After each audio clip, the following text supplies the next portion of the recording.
अस्सलाम वालेकुम, कैसे हैं आप सब लोग। Welcome back to my channel, welcome back to another vlog.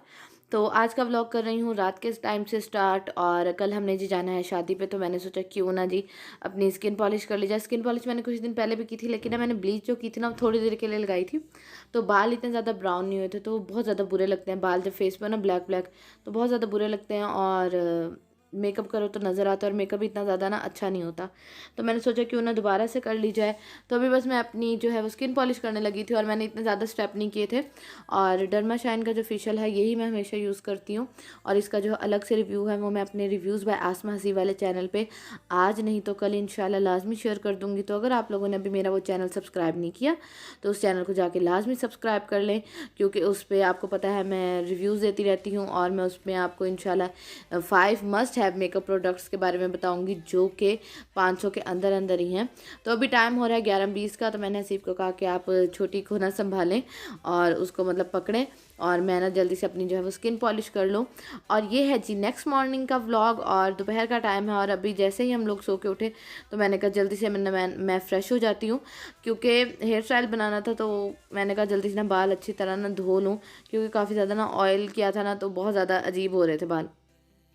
तो बस जी अभी मैं शॉवर लेके निकली हूँ, और हसीब और इरा जो है वो पीछे लेटे हुए हैं दोनों। तो बस मैंने कमरे का काम जो है वो आधा कर लिया था, लेकिन बाकी जो था वो भी रहता था। तो मैंने कहा पहले मैं शॉवर ले लूँ, और उसके बाद जी अभी मैं नहा के आई हूँ, तो मैं लगाने लगी हूँ ये क्लिनिक का मॉइस्चराइजिंग जेल। तो वो जब मैंने कहीं फंक्शन पे जाना था, कहीं शादी पे या कुछ और, तब मैं ये लगाती हूँ, क्योंकि ये काफ़ी महंगा 6-7 हज़ार का है ये। तो ये मेरे भाई जब दुबई गए थे ना, तो ये वहाँ से लाए थे, तो इसलिए फिर मैं इसे थोड़ा थोड़ा यूज़ करती हूँ। और इरा के लिए जी निकाले हैं मैंने ये वाला ड्रेस, और ये इसको पूरा पूरा ही है। तो हसीब ने कहा इसको ऐसा करो, इसको ना ये वाला ड्रेस पहना दो। और ये आपको पता है मैंने अपने लास्ट व्लॉग में दिखाया था, ये इरा को कराची से समीनाज डायरी जो है उन्होंने भेजा है। तो thank you so much Samina, once again thank you कि आपने ये भेजा।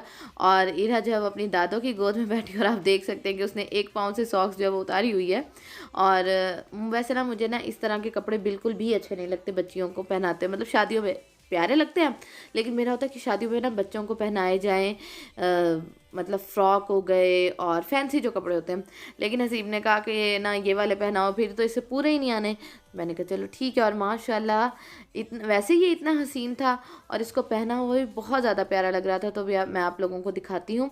तो मैंने अपना ये वाला ड्रेस जो है निकाला, ये लटका हुआ था थोड़ा सा फैंसी उसमें अलमारी में। और वैसे भी जिनकी शादी पे हमने जाना है मुल्तान, वो मेरी जो जिठानी है ना, उनकी भाभी की बहन की शादी है, मतलब काफ़ी दूर का रिश्ता है। तो हम लोग वहाँ जा रहे हैं, तो फिर मैंने कहा बस यही वाला जो ड्रेस है ना यही ठीक है, इतना ज़्यादा फैंसी बन के जाने की बिना ज़रूरत है ही नहीं। तो अभी जी मैंने बालों को जो है वो थोड़ा सा ड्राई किया, और उसके बाद अभी मैंने मॉइस्चराइज़र लगा लिया, और अभी मैं लगाने लगी थी प्राइमर। तो उसके बाद फिर मुझे शूट करने का टाइम ही नहीं मिला, क्योंकि इरा को भी साथ साथ तैयार करना था, और हसीब भी कह रहे थे जल्दी कर लो, हमने मुल्तान जाना है, देर हो जाएगी। तो जी यहाँ मैं हो गई हूँ रेडी, और बाल मेरे गीले ही थे, तो फिर मैंने क्या किया, साइड बन बना लिए। मैंने कहा यही सबसे अच्छी ऑप्शन है, साइड बन बना लो, क्योंकि ना स्ट्रेट करने का टाइम था, क्योंकि गीले थे, स्ट्रेट हो नहीं सकते थे। और जब स्ट्रेट नहीं हो सकते तो फिर कर्ल्स किस तरह करती। तो बस फिर मैंने यही किया कि ना बालों को जो है ना इस तरह मतलब थोड़ा सा ड्राई करके ना, फिर मैंने ना साइड बन बना लिया था। और ये वाला साइड बन जो है बहुत इजी है, 5 मिनट के अंदर बन जाता है। और ये मैं अपने चैनल पे शेयर कर चुकी हूँ कि किस तरह जो है वो आप बना सकते हैं। तो इरा को मैंने क्या किया था, ये ड्रेस पहना के ना ऊपर इसके ना रॉम्पर पहना दिया था। रॉम्पर मैंने इरा को इसलिए पहनाया था कि भाई अगर ये दूध वगैरह गिराए तो ना रॉम्पर के ना ऊपर ही गिरे, इसके जो नीचे वाले कपड़े हैं ना वो ख़राब ना हो। और मेरा था कि रॉम्पर ना वहीं जाके उतार दूँगी।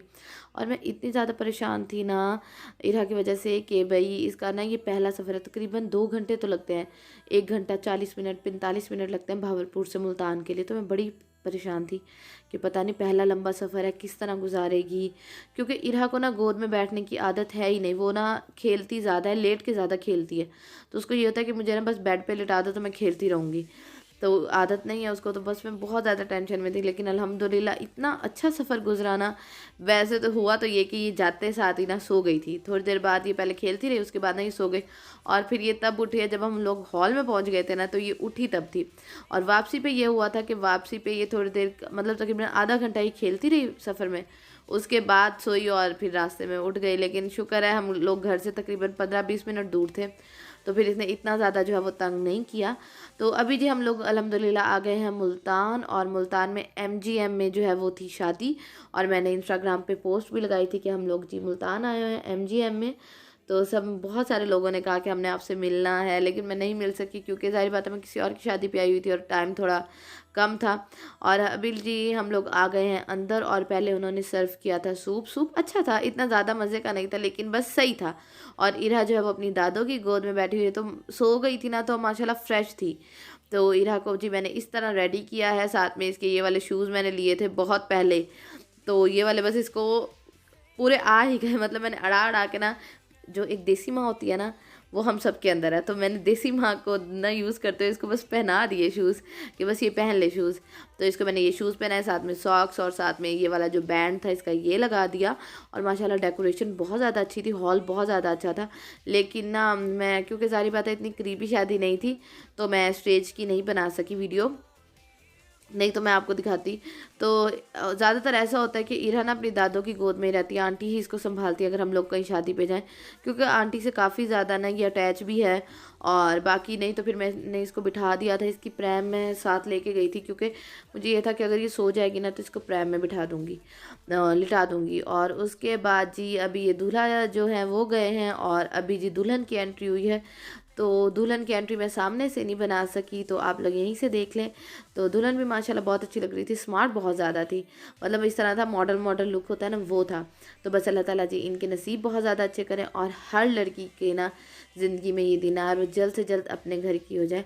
और इरा को यहाँ मैंने बिठाया था, अभी खाना लगने में थोड़ी सी देर थी, तो इरा अपनी दादों के ना बैग से बैठी खेल रही थी। बड़े बच्चे बड़े प्यारे लगते हैं। हालांकि मैं इरा के ना खिलौने साथ लाई हुई थी कि भाई अगर ये रोएगी ना तो इसको इसके खिलौने दे दूँगी, लेकिन आपको पता है बच्चों का यही होता है कि उनको ना इस तरह की जो चीज़ें हैं ना वो ज़्यादा अट्रैक्ट करती हैं। शॉपर हो गए और इस तरह की जो चीज़ें हैं ना ये ज़्यादा उनको अट्रैक्ट करती हैं। तो जी अभी लग गया है खाना, फिर मैं उठी, फिर मैं अपने लिए और आंटी के लिए डाल के ले आई थी एक ही प्लेट में। तो आंटी यहाँ से अपने लिए राइस ले रही हैं, सब कुछ मैं एक ही दफ़ा डाल के ले आई थी कि भाई आंटी को ना उठना पड़े। और मैं हमेशा ऐसे करती हूँ, जब भी हम लोग शादी पे जाते हैं तो आंटी के लिए डाल के हमेशा ले आती हूँ कि भाई उनको उठना ना पड़े। और जेठानी भी साथ गई हुई थी, वो भी ले आई थी। तो अभी हम सब लोग बैठ के जी खा रहे हैं अपना खाना, और खाना बस सही था, लेकिन मतलब इतना ज़्यादा एक्स्ट्रा मज़े का नहीं था, लेकिन अल्हम्दुलिल्लाह खाने के लिए। बिरयानी में ना बोटियाँ जो थी ना, वो चिकन जो थी ना वो बहुत ज़्यादा गला दी थी, और सालन ठंडा था। बाकी ना इनका ट्राइफल मुझे काफ़ी ज़्यादा अच्छा लगा। और ये है जी हमारी छोटी सी प्यारी सी फैमिली। और आप लोगों ने देखा होगा ये ड्रेस मैंने पहले भी पहना था अपनी कज़न के वलीमे पे, लेकिन तब मुझे जो है ये थोड़ा खुला था, थोड़ा सॉरी टाइट था। लेकिन अब जो है मैंने वेट लूज़ किया उसके बाद, तो मैंने बिफ़ोर और आफ्टर की पिक भी लगाई थी, तो मुझे ये काफ़ी ज़्यादा जो है वो लूज़ हुआ है। लेकिन अगर मैं इंसानों की तरह करती अभी भी डाइट प्लान, तो ये और भी जो है वो लूज़ हो सकता था, लेकिन अब इंशाल्लाह डाइट जो है वो शुरू करूँगी। और हाँ, डाइट से मतलब मैंने एक बात करनी थी कि कुछ लोगों का मुझे आता है कि अब ये कैसी डाइट कर रही हैं, आप सब कुछ तो खाती हैं। तो ज़रा आप लोग देखिएगा कि आप इंटरमिटेंट फास्टिंग को जो है ना वो सर्च करिएगा कि इंटरमिटेंट फास्टिंग है क्या, उसमें आप क्या क्या खा सकते हैं, तब आप मुझे बताइएगा कि आप उसमें सब कुछ खा सकते हैं। तो उसके बाद मैंने अपना रूम सारा क्लीन किया। तो अभी जी है रात का टाइम, और बस अभी हम लोग सोने लगे थे, इरा को हमने सुला दिया था, और मैंने सिप को कहा कि चलो थोड़ी सी कोई मूवी देख लेते हैं। तो बस जी अभी हम लोग थोड़ी सी मूवी देखेंगे, और इरा सो रही है, और उसके बाद फिर हम लोग भी सोने की तैयारी करेंगे। तो बस मेरा आज का व्लॉग इतना था, उम्मीद करती पसंद आया होगा। अपना बहुत सारा ख्याल रखिएगा, मुझे हसीब और इरा को अपनी दुआ में याद रखिएगा, अपना बहुत सारा ख्याल रखिएगा। अल्लाह ताला हम सब को बहुत ज़्यादा खुश रखे, हमारे रिस्क में इजाफ़ा फरमाए, आमीन सुमा आमीन। अल्लाह हाफिज़।